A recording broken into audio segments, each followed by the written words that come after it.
Hello, welcome to Online. I'm your host, Sylvia Margolies.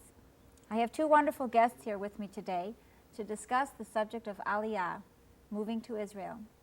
First is David Wolf, the Regional Director of the Israel Aliyah Center, which is located here in Chicago, and Steve Rhodes, who is an Assistant Vice President at the Bank Leumi, who is seriously contemplating making Aliyah in the near future. Before we talk to these young men, we have a film that was made in Israel this past January when the JUF Family Mission held a reunion for Chicago Olim, people who've already made Aliyah and moved to Israel. So before we have our conversation, let's take a look at this clip.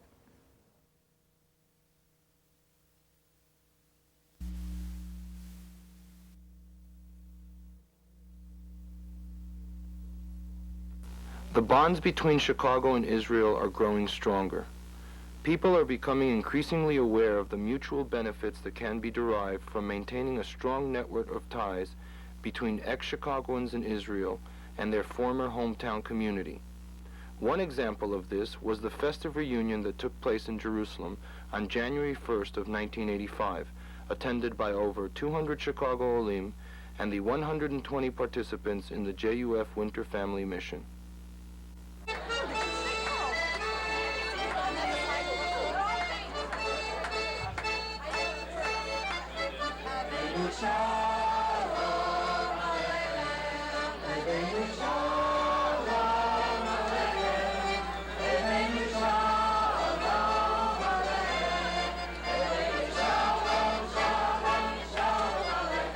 I'm really very pleased that ACI was able to help, and really we only helped, in the organizing of this gathering. And I'm really greeting you now on behalf of myself and on behalf of the 40,000 members of the Association of Americans and Canadians in Israel. My husband and I came on Aliyah 13 months ago, and believe it or not, we are alive and well and living in Israel. When we came here, I thought that I had left all of this behind me, that I would not again be standing at a microphone, but here I am, and I must tell you that I thought that I wouldn't miss it, but I must have been missing it because I agreed to do it. It's very nice to meet all of you and to see all of you and to know that there are so many of you here who now have a connection with Chicago in Israel and Chicago in Illinois. For many years, we have been trying to encourage, when I was in Chicago and now certainly from Israel, the Federation to take a part in and to be a part of the Chicago community living here in Israel. And that step has now been taken. The Chicago Federation has recognized the fact that Aliyah is a choice of lifestyle for many people, and that there are many people from Chicago, as evidenced here in this room, who have made that choice. When I first came to Israel as a new immigrant, people said to me, you know, it takes 4 years to be a new immigrant. You just don't start off the first year and feel you're totally absorbed in the country. And I said, that's not so. And after the first year, I came back to the fellow who told me that, and I said, I really feel now that I am totally absorbed into the country. He says, how do you know? I said, I don't like the government. He says, well, that's close. He says, but you still have a ways to go. I came back to him after the second year, and I said, now I know what you mean. Now I really am absorbed. Who don't you like now? He says, now I don't like the Jewish agency. There's something new. They're getting closer, but not yet. After the third year, I really thought I made it, and I thought I was up on you by 1 year. They said, who don't you like now? I said, the Histadrut. I said, not yet, not yet. By the end of the fourth year, I knew what he meant. I was an Oleh Chadash for 4 years now. I went up to him and I said, now I know what you mean. He says, why? I said, now I don't like other Olim Chadashim.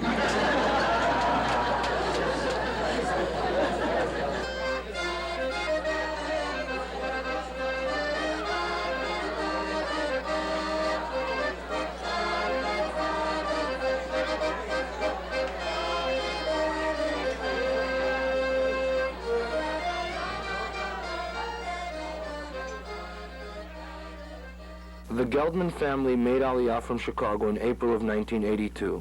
The Geldmans and their two daughters presently reside in Petach Tikva. Arden is the Project Renewal Coordinator in Amishav for the Jewish Federation of Metropolitan Chicago, and Yvonne, his wife, is a social worker by profession. I want to say something in terms of psychic preparation.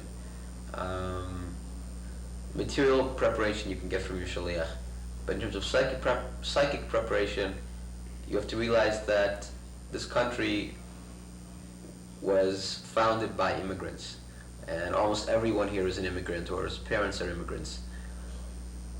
Making Aliyah, preparing for Aliyah in the States is a big event, and you're the center of a lot of attention and a lot of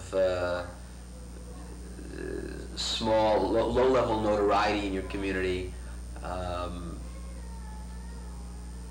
It's a tremendous step in your life and your family's life. That all ends when you get off the plane here.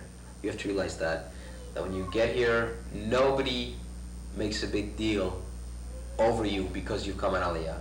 Nobody pats you on the back, nobody shakes your hand, nobody offers you any prizes, nobody gives you an Aliyah party, just like we had a Lahit Road party back in Chicago. You come, you fit into the society, you work, you play, you do your thing. But the whole concept of making Aliyah is over once the plane lands and you get off. Friends here tend to take a lot of the place of family in terms of celebrating special occasions. You turn to friends as opposed to turning to family. The three major criteria or variables or factors in adjusting to life as an Olet are job and career, family and friends, and third, language. The Hoffman family made Aliyah from Winnetka, Illinois in June of 1983. The Hoffmans and their two daughters presently reside in Ra'anana. Aaron has successfully made the transition from Chicago to Israel as a practicing attorney. What brought you folks here to Israel? I had never even been here until 1981. By 81, I was becoming active in Federation activities, and we came on a mission. And I more or less fell in love with the country and felt that it was the right place to be, since I was spending all my time anyway running around to meetings and reading books so that I could be Jewish. I decided that this was a place I could be a full-time Jew without having to go to all the meetings. And a few months after we got back, I asked Sarah if she still felt like living here, and she did, and here we are. How about you, Sarah? Well, I would say that's pretty much the way it was. I fell in love with it at 18. You went on kibbutz? Well, just for a short time. It was an organized tour, but it was a summer, and I always wanted to come back and experience it in a more natural situation rather than just touring it. Right. And when we came in 81, I had the same feeling that I wanted to feel more a part of it, that it was my country also, so I thought, and I didn't want to just be a stranger, a tourist. I think we've accomplished that goal. We certainly feel familiar with the country, and I realize now that it wasn't my country then, that it was something I cared about very much, but until you've lived in it, you can't really feel that it's yours. What was the most difficult thing for you to adjust to coming from Chicago?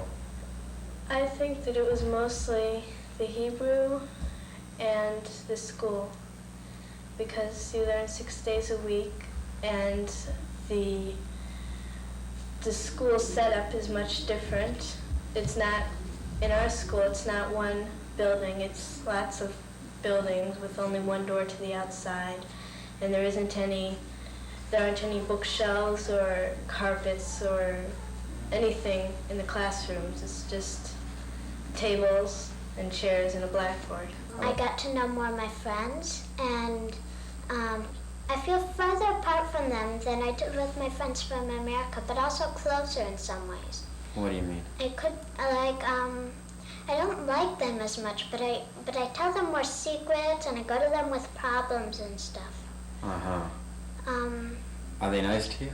Yes, they're nice. It's pretty easy to adjust to Right. live here. How about the kids? Do they make you, do they help you along the way? Yes, we were lucky enough to be put into a school where there are lots of English speakers.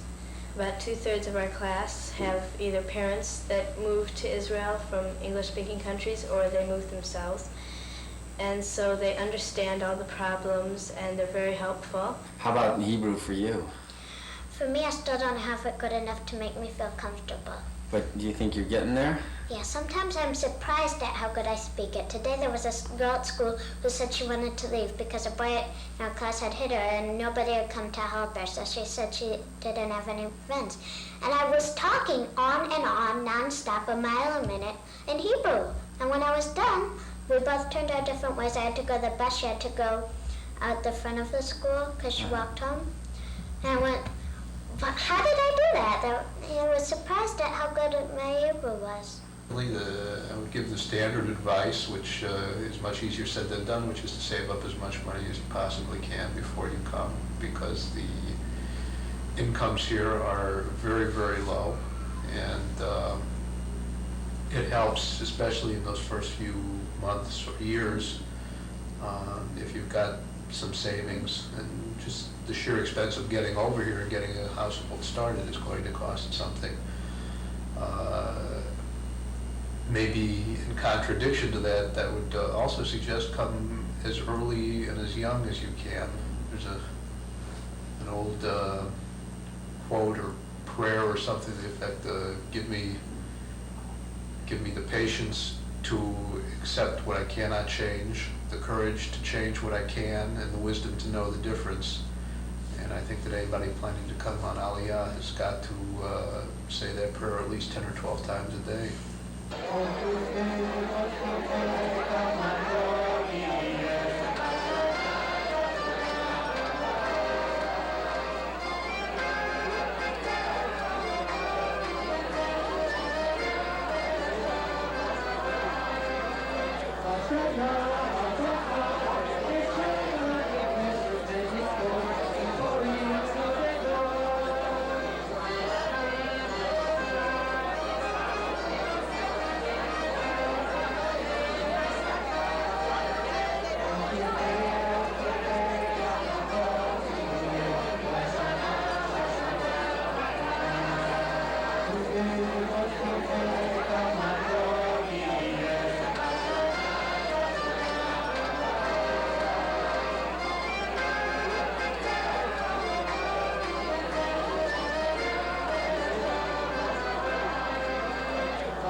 You knew those families that were pictured in the tape, right?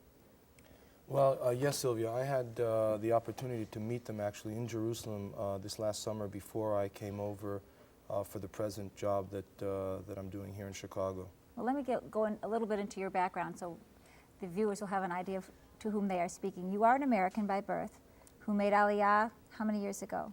I made Aliyah 11 years ago, Sylvia. And you married an Israeli girl? That's right. And now you're back in the States working as a shaliach. Would you just tell, we have a lot of terms that we throw out all the time and everybody doesn't always understand them, so I think it's probably a good idea to use some definitions so people know just what we're talking about. What is a shaliach and what is your responsibility here in Chicago? Okay, a shaliach is a term in Hebrew which means an emissary or representative, and the term appears really in Jewish literature from the very, very beginning. In recent times, what it means is basically somebody coming from the State of Israel, promoting the State of Israel, different aspects of what is going on there. In my case, I am here to promote and process people who are interested in the opportunities for life, study, work in Israel. So it's not just for people who want to make a permanent move to Israel?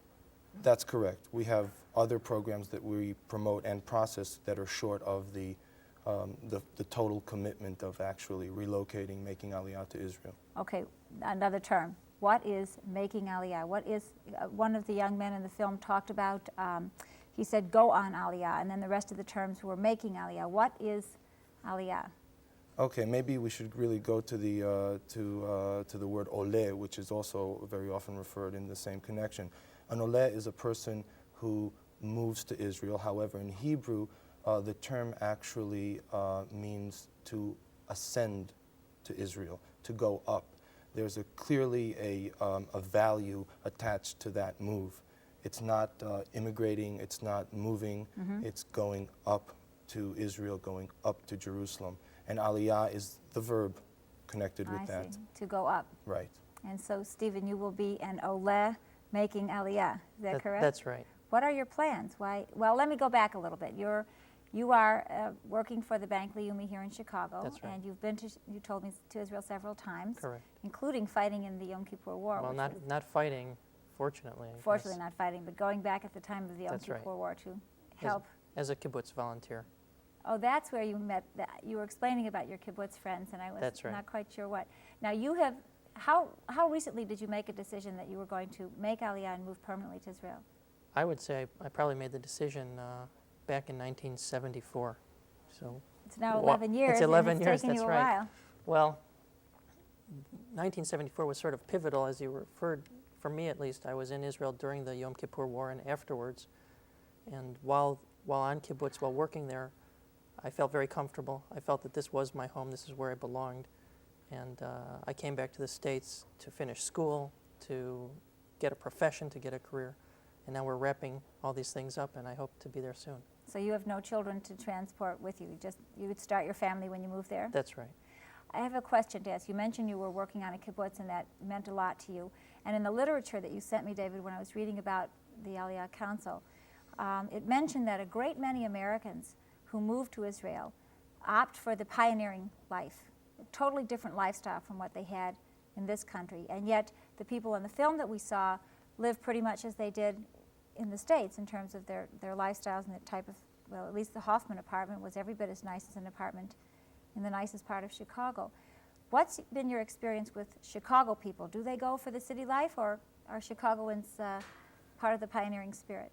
Well, I think you find the Chicagoans, like Americans in general in Israel, probably throughout Israel, running the whole gamut of settlement opportunities. There's something very attractive about the rural life and the pioneering spirit that you mentioned, whether on a kibbutz or on a moshav, which is a similar cooperative village, or the new settlements in areas such as the Galilee or Judea and Samaria. Many Americans are attracted to that option. I would say an equal number of Americans, including Chicagoans, are attracted primarily, I would say, to Jerusalem, which is everybody's soft spot, so to speak. And there are other communities as well along the coastal plain, Ra'anana, Petach Tikva. So I think you find Chicagoans and Americans just about everywhere in Israel. How many Chicagoans are in Israel at this time, do you know? Well, at this point in time, it's gauged to be about 800, if I'm not mistaken. But we don't have any real comprehensive directory. They're working on it now over at the AACI, the Association of Americans and Canadians in Israel. That was the group that was mentioned in the film, the young woman that spoke at the beginning. Right, that's correct. And so when you go, Stephen, where will you go? Will you go to a kibbutz, or will you go into the city and work for a bank? I think we'll be pioneering in Tel Aviv, most likely. I'm hoping that... I think that was a long time ago that you pioneered in Tel Aviv. I have friends in Tel Aviv who tell me it's still pioneering. Really? I'm hoping to be able to get a position at the bank in Israel, in which case most likely I would be located in Tel Aviv. My wife also works in data processing, and there are a lot of opportunities in that area. So I suspect that's where we'll start out. Now, will the Aliyah Council, I keep calling it the Aliyah Council. Am I making a mistake? The Aliyah Center, is that right? Yeah, the Aliyah Center is the office that I work out of, and that's sponsored by the World Zionist Organization and the Jewish Agency, whereas the Aliyah Council of Greater Chicago is a federation-sponsored support group of local people I see.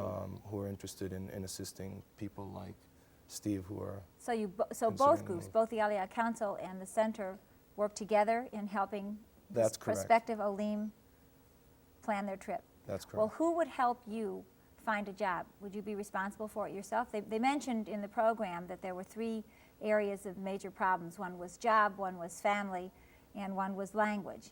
You obviously speak the language. You obviously speak the language, so that wasn't a problem for either one of you. In terms of a job, will the bank help you, or will you be counting on the council to help you? Well, on the one hand, I hope that the bank will help me. At the same time, I can't rely solely on the bank, and I have to turn to the Aliyah Center for assistance. They're very helpful and provide a lot of services to help find a job. In addition, I think that I'll probably have to use some of my own skills, just as anyone looking for a job here would have to do, to promote myself and to find potential employers. Now, you have contacts in Israel, so it wouldn't be quite as difficult for you as for a total newcomer, somebody maybe like the Hoffmans who only were in Israel once and fell in love and decided to go back. He managed to transfer a law practice from here to there, which I think is remarkable in such a short time. How do you help people find a job? Okay, there are several ways. When a person expresses interest in making Aliyah, he opens a file in our office. At that point, we're able to send information regarding his skills and training to our office in Jerusalem, which then sends out his resume to prospective employers. Once these employers have seen the resume and are interested in interviewing him, we recommend that a person considering the move go on what we call a pilot trip. And a pilot trip is a 2-week intensive nuts and bolts sort of fact-finding trip in which he investigates also the employment possibilities, the job market, housing, education for children, all of the nitty-gritty, I would call, of making this move. That's the first time I've heard about the pilot project. It seems like a very sensible thing to do before you cut your ties. And that brings me to the second problem that they mentioned, which was family. Is that a problem for you personally that's holding you back, your parents, your wife's parents? I think cutting the ties or stretching them? I think that's probably the critical problem. At least to me, it seems that things like job and language are problems that can be overcome if you have the desire to overcome them. The problem of family is a very difficult and very personal problem, and it is something that you have to come to grips with and come to terms with not only personally, but you have to try to help your family come to terms with the move as well. Well, they mentioned in the film that your friends in Israel become more of your extended family. But you know, in this country, it's a problem too, because people move from California to New York to Texas, and we don't have the same kind of family ties, even though we have telephones and airplanes that we used to have when our grandparents and parents all lived in the same community. The language problem, which Stephen doesn't have, but some people, like I, would have a terrible problem. How is that solved? How do you help people learn the language so they can integrate quickly into the community in Israel?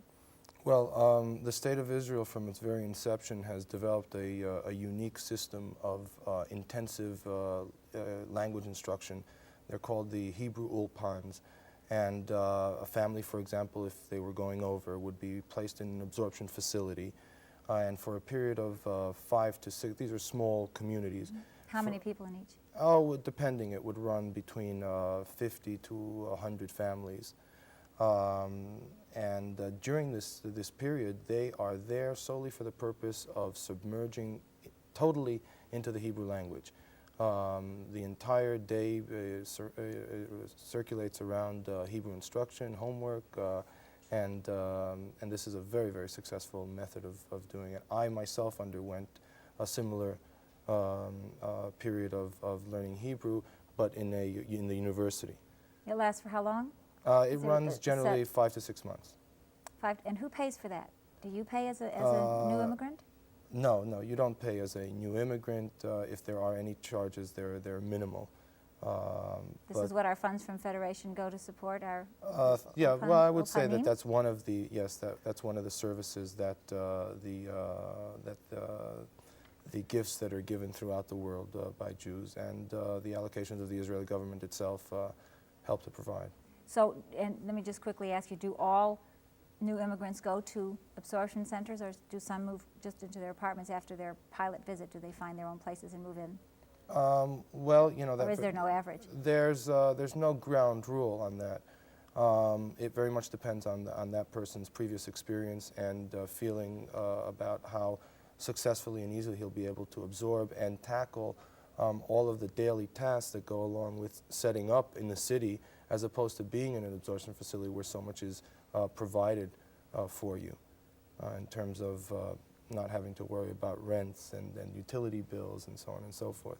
Is there a special time of year that people go? Is there anything? Well, yeah, for families, I would say it's mostly around the summertime because of the kids finishing up school and starting the new school year in Israel. So we're coming to that time of year here where people might be contemplating getting ready to move. And I understand there's a special program that the Aliyah Center runs for people who are either having come to it already or beginning to think about moving to Israel, and it's called Yom Aliyah. Would you tell us a little bit about it? Right.